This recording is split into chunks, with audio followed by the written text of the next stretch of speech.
24장을 끝으로 사무엘서가 끝이 납니다. 그런데 이 사무엘하의 마지막 장은 불행하게도 다윗의 범죄에 대해서 기록하고 있습니다. 끝이 좀 아름다웠으면 더 좋았을 텐데 끝부분에서 다윗이 또 실수하고 죄를 짓는 그런 모습이 보여집니다. 시기적으로는 다윗의 통치 말기에 마지막 때쯤 벌어진 사건으로 보입니다. 이 시간에는 그때 어떤 일이 벌어졌는지, 그리고 그 사건이 왜 하나님께 범죄였는지에 대해서 함께 살펴보려고 합니다. 1절 보시면 여호와께서 다시 이스라엘을 향하여 진노하사 저희를 치시려고 다윗을 감동시키사 가서 이스라엘과 유다의 인구를 조사하라 하신지라 그랬습니다. 이스라엘과 유다, 북이스라엘과 남유다의 사람들의 인구를 조사하라라고 했는데 이것이 문제라는 겁니다. 이것이 죄라는 겁니다. 그런데 처음에 보면 다시라는 말이 나옵니다. 여호와께서 다시 이스라엘을 향해서 진노하셨습니다. 이 말은 무엇입니까? 과거에 이미 진노하신 적이 있다라는 겁니다. 언제입니까? 21장에 기억하시면 3년간의 연분연 3년 동안 기근이 있었다. 왜 기근이 있었는가?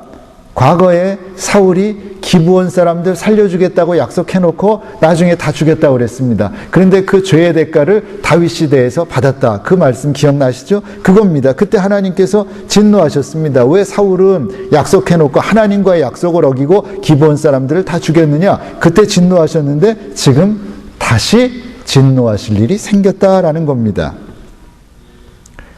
한 가지 또 생각해 볼 것이 있습니다. 1절을 다시 보시면 여호와께서 다시 이스라엘을 향하여 진노하사, 여기는 알았습니다. 왜 다시라는 말을 썼는지. 저희를 치시려고 다윗을 감동시키사 가서 이스라엘과 유다의 인구를 조사하라 하신지라. 이스라엘과 유다의 인구를 조사하는 게 하나님 앞에 범죄라고 그랬습니다. 그런데 누가 감동시켰다고 되어 있습니까? 문맥상으로 보면 어떻습니까? 누가 감동시킨 것 같이 되어 있습니까?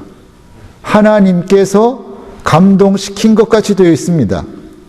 하나님께서 다윗을 감동시키셔서 이스라엘과 유다의 인구를 조사하라고 하셨다는 것처럼 보입니다. 만약 그렇다면 어떻게 됩니까? 다윗을 범죄하게 만든 주범이 누굽니까? 하나님이라는 거죠. 이게 문제가 생깁니다. 가룟 유다가 예수님을 팔았다. 문맥상으로만 보면 하나님이 시키셔서 가룟 유다가 그렇게 된 것 같습니다. 그럼 굉장히 혼동스러워집니다. 이 부분도 마찬가지입니다. 여기 보니까 여호와께서 분노하셔갖고 그들을 치시려고 다윗을 감동시키셔서 이렇게 하셨다. 그러면 다윗이 이렇게 죄를 지은 건 하나님이 하신 것이다. 이런 생각을 하게 됩니다. 근데 아무리 생각해도 그럴 수는 없지요.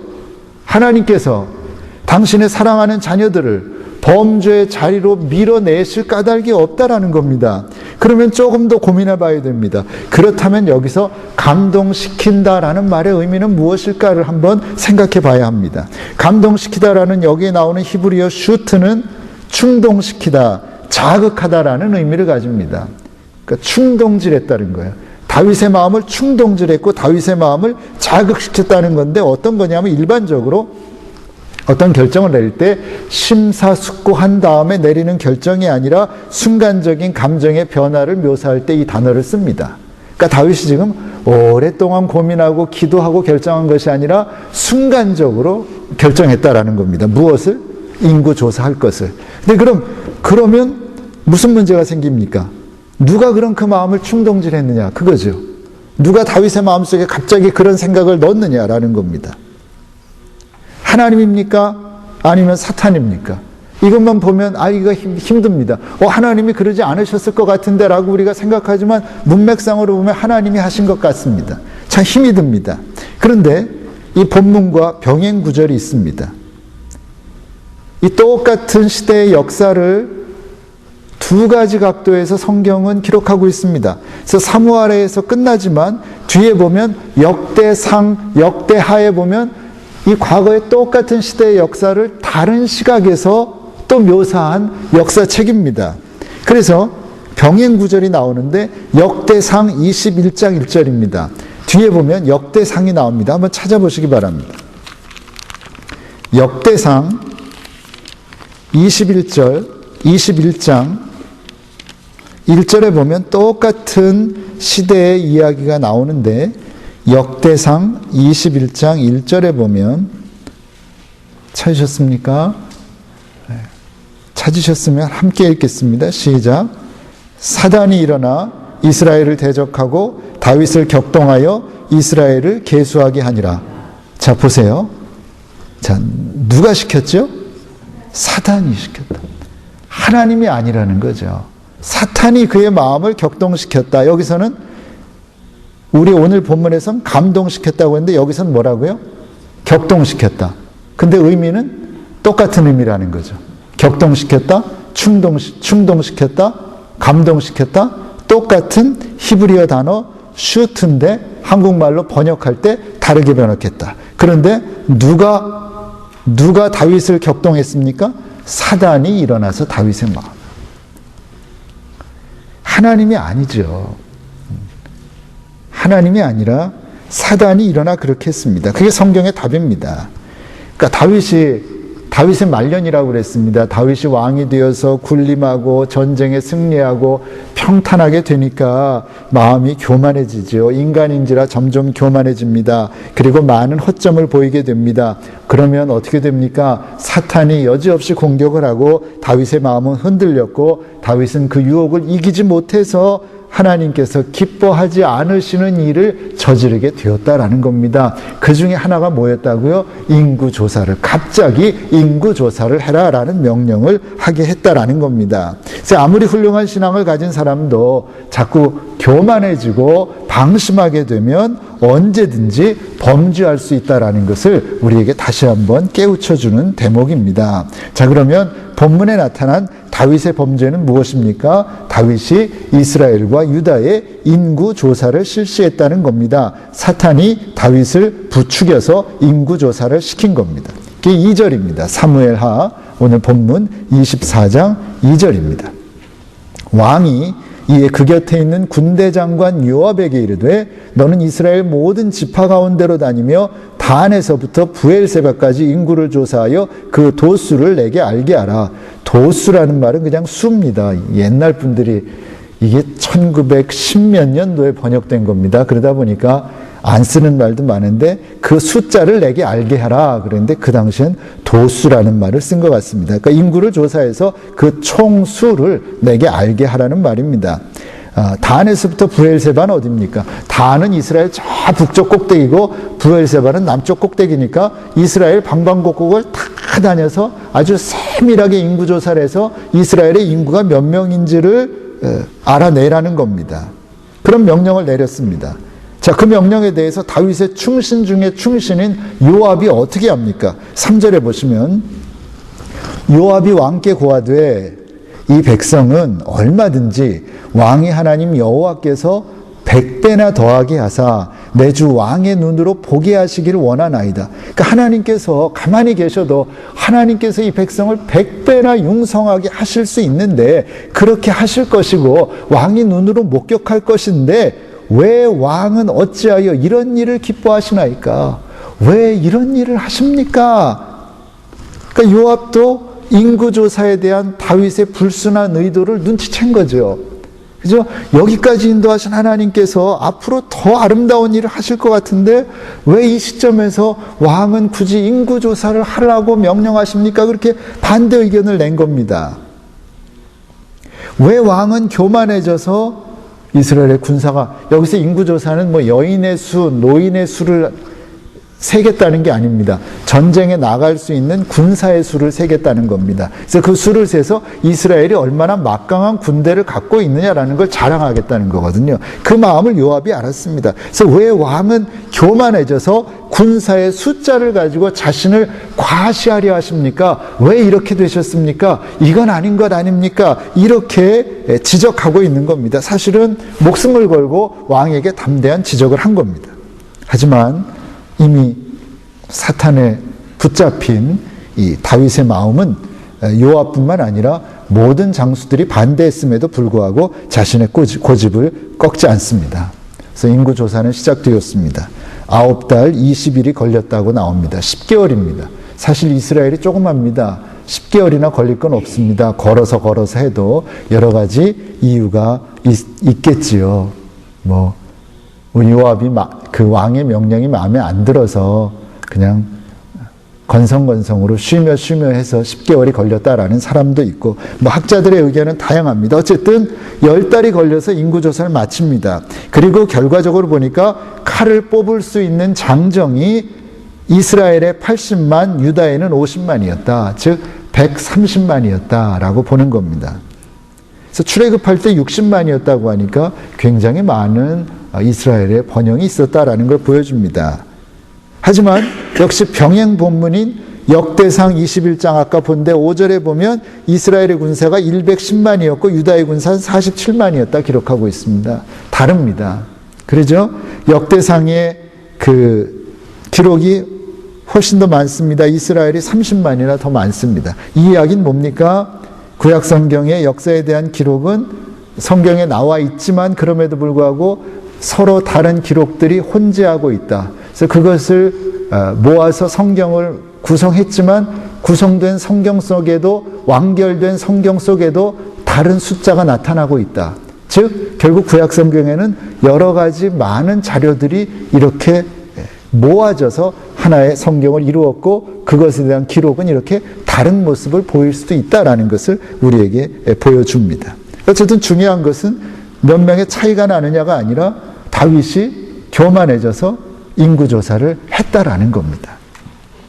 자, 그러면 다윗의 인구조사가 문제가 되는 까닭이 무엇입니까? 지금까지 말씀드린 대로 첫째는 교만한 행위였다라는 겁니다. 교만한 행위. 겉으로 볼 땐 아무 문제 아니죠. 인구조사하는 게 뭐가 문제입니까? 그러나 하나님께서는 겉으로 드러난 걸 보는 게 아니라 속마음을 보시는데, 속마음을 보니까 다윗의 마음속엔 뭐가 있었다고요? 엄청난 교만함이 있었다라는 겁니다. 다윗은 단순히 인구조사를 하려는 게 아닙니다. 그 일을 통해서 내가 얼마나 위대한 사람인지, 내가 얼마나 이스라엘을 부흥시켰는지, 내가 얼마나 막강한 이스라엘 군대를 만들었는지를 만천하에 자랑하고 싶은 겁니다. 그러나 생각해 보십시오. 지금까지 이스라엘은 누가 지켜주셨습니까? 다윗은 누가 지켜주셨습니까? 하나님이 지켜주셨죠. 다윗 도망 다니고 비참하게 사는데 하나님께서 지켜주셨습니다. 하나님께서 힘이 되셨고, 하나님께서 피할 바위가 되셨고, 하나님께서 방패가 되셨고, 하나님께서 요새가 되셨고, 하나님께서 구원해 주셨습니다. 그래서 이스라엘이 여기까지 왔습니다. 출애굽해서 여기까지 온 겁니다. 다윗도 마찬가지입니다. 그런데 지금 다윗은 어떻게 합니까? 그 가장 중요한 사실을 다 망각하고 하나님이 아닌 군사 힘을 의지하고 하나님이 아닌 자기의 능력을 과시하고 싶어 하는 겁니다.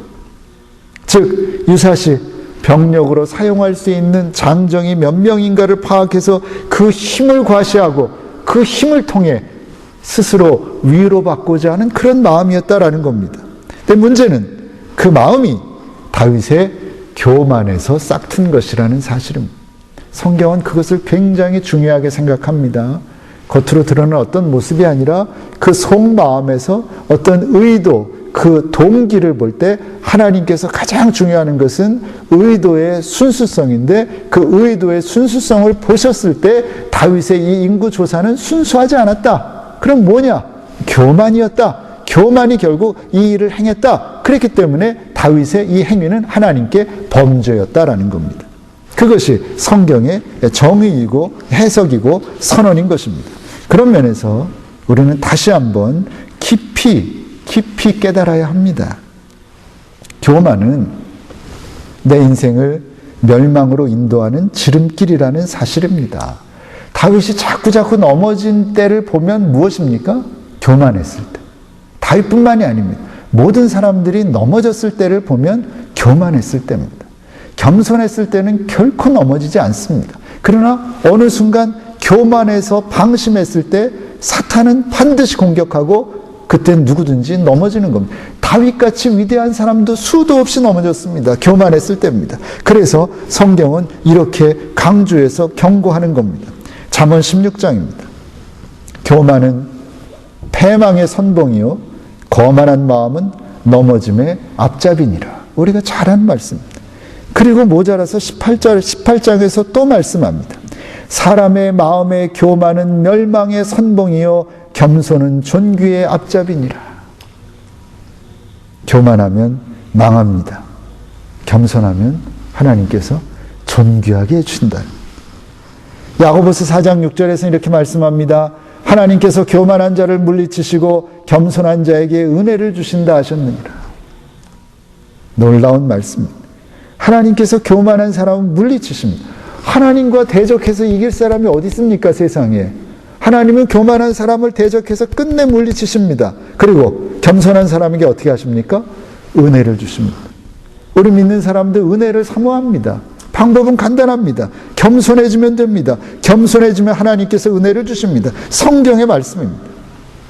야고보서 4장 10절에서 이렇게 말씀합니다. 그러므로 주 앞에서 낮추라. 주 앞에서 겸손하라. 그리하면 주께서 너희를 높이시리라. 무슨 말입니까? 주님 앞에서 겸손하라. 그러면 주님께서 너희를 존귀하게 하실 것이다. 성경은 그렇게 말씀합니다. 우리를 향하신 하나님의 말씀이요 우리를 향하신 하나님의 명령입니다. 결코 교만하지 말고 겸손히 행함으로 하나님이 주시는 은혜와 평안을 누리며 살아가는 저와 여러분들 되시기를 바랍니다. 둘째로 다윗의 인구 조사는요 하나님을 불신하는 행위였습니다. 불신이 죄지요. 불신이 죄입니다. 그리스도인에게 있어서 믿지 않는 것이 죄입니다. 자, 인류가 처음 하나님께 범죄했을 때 어땠습니까? 사탄이 역시 사탄입니다. 아담과 하와를 흔들었습니다. 그래서 무엇하게 했습니까? 하나님의 말씀을 믿지 않게 했습니다. 그렇죠? 선악과를 따먹는다 죽는다 말씀했지만 그렇지 않을 거다. 그저 하나님의 말씀을 믿지 않게 했습니다. 불신을 제일 먼저 심어줬습니다. 불신하게 만들고 하나님의 말씀을 의심하게 해서 결국 어떻게 됩니까? 타락하는 거죠. 불신입니다. 마찬가지입니다. 지금 다윗이 행한 인구조사도 마찬가지입니다. 그 안을 들여다보면 하나님을 불신하는 악한 행동, 누구를 믿는 겁니까? 하나님이 아니라 언제부턴가 나를 믿는 거예요. 내 능력을 믿는 거예요. 내 군사를 믿는 겁니다. 하나님을 불신하는 악한 행동이었습니다. 다시 말씀드립니다. 다시 생각해 보십시오. 지금까지 다윗의 인생이 어땠습니까? 정말 기가 막힐, 정말 성경의 표현이 기가 막힙니다. 기가 막힐 웅덩이와 기가 막힐 웅덩이에서 다윗을 건져주셨습니다. 기가 막힐 웅덩이와 수렁에서 하나님께서 건져주셨습니다. 결코 이길 수 없는 전쟁에서 승리하게 하셨습니다. 걸음걸음을 말도 할 수 없는 은혜로 채워주셨습니다. 근데 그 하나님을 망각하고 한순간에 망각하고 여기까지 온 것이 마치 자신이 능력이 있어서 자신이 지혜가 있어서 된 것으로 착각하고 있었다라는 겁니다. 얼마나 큰 오산입니까? 얼마나 큰 불신입니까? 하나님께 대한 불신은 죄인데 다윗은 하나님을 불신하고 오히려 자신의 능력을 믿고 자랑하려는 커다란 죄를 범하게 된 것입니다. 그래서 다음 주에 살펴보겠지만 이스라엘은 다시 한번 하나님의 무서운 징계를 받게 되는 것입니다. 오늘 본문은 우리에게 아주 평범한 진리, 그러나 반드시 기억해야 할 진리를 다시 한번 일깨워 줍니다. 교만해서 하나님을 의지하지 않고 자기를 의지하게 될 때 우리는 쓰러질 수밖에 없다라는 겁니다. 진리입니다. 하나님을 의지하지 않고 자신을 의지할 때 우리 그리스도인은 망할 수밖에 없다라는 것입니다. 그런 우리들에게 성경은 아주 좋은 길을 가르쳐 줍니다. 아니, 그리스도인이 살 길을 알려줍니다. 그것이 무엇입니까? 겸손입니다. 겸손입니다. 그리스도인에게 4대 덕목이 있다고 했습니다. 미국의 유명한 신학자인 라이놀드 니버가 그랬다고 그랬는데 그리스도인에게 4가지 덕목이 있다고 그랬습니다. 성경에서는 믿음, 소망, 사랑, 거기다가 어떤 분은 하나 더 붙여서 겸손 이럽니다. 그런데 라이놀드 니버는 4개를 말했는데 첫째는 겸손이고 둘째도 겸손이고 셋째도 겸손이고 넷째도 겸손이라고 그랬습니다. 놀라운 통찰력입니다. 그게 살 길입니다. 겸손하면 하나님께서 우리를 높여주시고, 겸손하면 하나님께서 우리에게 필요한 은혜를 내려주시는 겁니다. 오늘 우리의 문제는 내가 겸손하면 하나님께서 나를 분명히 높여주시는데 내가 스스로 높여주려고 하니까 문제가 생긴다라는 거죠. 우리는 그저 겸손한 자리에만 있으면 하나님께서 당신의 때에 높여주실 것인데, 존귀하게 해주실 것인데, 그 때를 기다리지 못하고 내가 자꾸 나를 높이려고 하니까 자꾸 문제가 생긴다라는 겁니다. 분명한 겁니다. 우리가 살 길은 무엇이냐? 겸손입니다. 겸손하면 하나님께서 여러분을 높여주십니다. 겸손하면 하나님께서 여러분에게 필요한 은혜를 내려주십니다. 그것이 하나님의 말씀인 성경의 약속입니다. 이 약속의 말씀을 붙드시겠습니까? 아니면 버리시겠습니까? 꼭 붙드시고, 꼭 붙드시고, 진정 겸손히 지난 주일에 말씀드린 대로 주님만 바라봅니다. 저 강한 자와 약한 자 사이에 나를 도우리가 하나님밖에 없습니다. 그러니 하나님만 바라봅니다. 하나님만 의지합니다. 진정 겸손히 하나님만 바라보겠습니다. 하나님만 의지하겠습니다. 하나님 우리 불쌍히 여기시고 하나님 우리의 가는 길을 인도해 주십시오. 그렇게 고백하고 살아가심으로 고단한 인생길이지요. 예수 믿어도 고단한 겁니다. 예수 믿어도 고난이 있습니다. 예수 잘 믿어도 눈물이 있습니다. 그런 인생길이지만 그 속에서도 주님만 바라보고 주님만 의지함으로 주님이 주시는, 주님만이 주실 수 있는 은혜와 평안과 충만함을 누리며 살아갈 수 있는 저와 여러분들 되시기를 바랍니다. 기도하겠습니다. 교만한 마음은 패망의 선봉이요 거만함은 넘어짐의 앞잡이라고 말씀하셨습니다.